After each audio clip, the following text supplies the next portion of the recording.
What's up, guys? I hope you have all gotten a chance to see this amazing episode. If not, I highly recommend it because in this video we're going to be discussing some major spoilers. So click away now if you don't want this to be spoiled for you. But for everyone who stayed, let's break down the episode starting from the beginning. So immediately we start off the episode with Mando flying towards Tython. Honestly, I was expecting them to show up at the end because, I thought this was going to be a little filler episode. But here we are, jumping right into it. The episode starts with Din calling out to Grogu, saying his name a few times to get his attention. I think he's just getting used to the idea that the child has a name now, and he responds to it, so he's just like, maybe I'll try calling him a couple times. While before he wasn't really able to get his attention that easily, but now he is. He takes the ball that Grogu's playing with and asks him to use the Force to take it back, which he does. This kind of frustrates Din though, like maybe he wished Ahsoka would train him, and he's disappointed that the child, or Grogu, does have training. Or he didn't want Grogu to have training because that meant he would eventually move on and have to leave him. Kind of unsure at the moment, so I'm just kind of brainstorming here. Then we are introduced with the title of the episode, The Tragedy, and it cuts back to Din and Grogu arriving on Tython. So they're jumping straight into it, like no time at all. Start of the episode, boom, we're here. They land the Razor Crest and arrive at the ancient ruins, the birthplace of the Jedi. Din sets Grogu on top of the Seeing Stone and they wait for something to happen. They're interrupted though by a ship that's zooming into the atmosphere. It's the Slave One. We all know this ship. We haven't seen it in years and it's finally back in live action. The Slave One is back. Meanwhile, Grogu begins to meditate and is surrounded by a literal force field. This blue force field that's just surrounding him entirely. Din can't reach him because the force field's pushing him away. He's reaching out to someone in the Force, but who?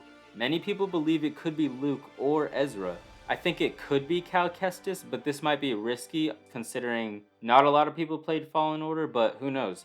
If anything, it would most likely be Luke at the time because he's the biggest right now, the biggest Jedi, and he's starting to build his new Jedi school. Din sees a figure leave the Slave One, but we all already know who it is. It's Boba Fett. He's back alive. We last saw him in Chapter 9, but this time he plays a more prominent role. Boba says to Din that he's been tracking him since Tatooine, so either he has been following him from afar or he just had a tracker inside of his armor that was already aboard the Razor Crest. Which brings the question, how did he lose his armor in the first place? Maybe it was taken from him after escaping the Sarlacc pit and he was just laying there dead, or quote unquote dead, so the Jawas just took it off of him and then eventually sold it to Cobb Vanth, I'm guessing. Then his ship must still have been at Jabba's palace while he was presumed dead. Anyways, the two Mandalorian get into a conversation and end up making a deal. Boba's armor for the safety of Mando and the child. During their chat, Boba Fett actually makes a reference to what Jango Fett said to Obi-Wan in Attack of the Clones. He says, "I'm a simple man making his way through the galaxy like my father before me." So that was a cool little nod right there. As they are making the deal, an Empire ship comes from the sky. They come for Grogu. Din runs back to check on Grogu, but he's still reaching out into the Force. Boba Fett and Fennec Shand begin to fight off the Stormtroopers, so it was really cool right here because they just went ham on them. But the Stormtroopers aren't a match. Boba uses a gaffy stick, which is the weapon that the Tusken Raiders carry, and he starts smashing the Stormtroopers' heads in, going all in on them.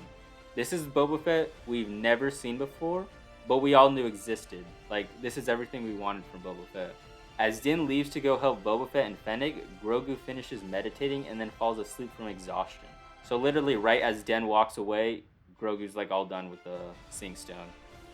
Eventually Boba gets a hold of his armor again and it's game over for the Stormtroopers. They don't stand a chance against him now. I mean, not like they did before though, let's be honest here. The Stormtroopers retreat and then as they try to fly out of there, Boba locks onto them and blows them out of the sky with his missile backpack. Sorry, that was just funny. Missile backpack? Alright, anyways. Moments later, a laser fires from an unseen aircraft and destroys the Razor Crest completely. Nothing survives except for the Beskar spear inside. Before getting a chance to mourn, 4 Iron Man-like Dark Troopers are sent to retrieve the child, who was still up at the Seeing Stone asleep. Fun fact, Favreau, the director and screenwriter for this show, also created the Iron Man movie in 2008, along with voicing Paz Vizsla in The Mandalorian Season 1. So I thought that was kind of cool. Anyways, the Dark Troopers snatch Grogu and fly back up to the main ship where Moff Gideon waits. Boba Fett follows them and has a shot, but disengages as he doesn't want to injure the child. He instead follows them, and this is when he realizes that the Empire is back. After landing, Boba shows Din his chain code that confirms that the armor is his along with his father's before he died. But Boba also confirms that Jango was a foundling like Din, except for the fact that Din was a foundling of the Death Watch, while Jango was not. I'm going to create a video that goes more into depth about the difference between Death Watch and the new Mandalorians, so remember to subscribe if you guys want to see that. Since Mando's ship is destroyed, he catches a ride with Boba and Fennec, who now fight alongside him, and promise to get Grogu safely back to him. They then return to the planet Navarro, where Din speaks to Cara, who is now a marshal for the Republic, and he asks if she can get him information on Migs Mayfield. You may remember him from Season 1. Mando needs his help to locate Moff Gideon and get Grogu back. We then see Grogu in a prison cell aboard the Empire ship, where he is using his Force abilities to throw around guards and choke out some of the stormtroopers. You can tell he's much more powerful after sitting on the Seeing Stone. Moff Gideon kind of flexes on him though, because he pulls out the Darksaber and then he just stuns him with one of the troopers he has beside him. It sounds like they're going to be using his blood again, but maybe there's another plan in motion. And unfortunately, the episode ends there and we have to wait until another week. But next week will be closer to the season finale. Are you guys excited for that? Do you hope we get to see Luke or any other Jedi return? Maybe Ahsoka will be back, who knows?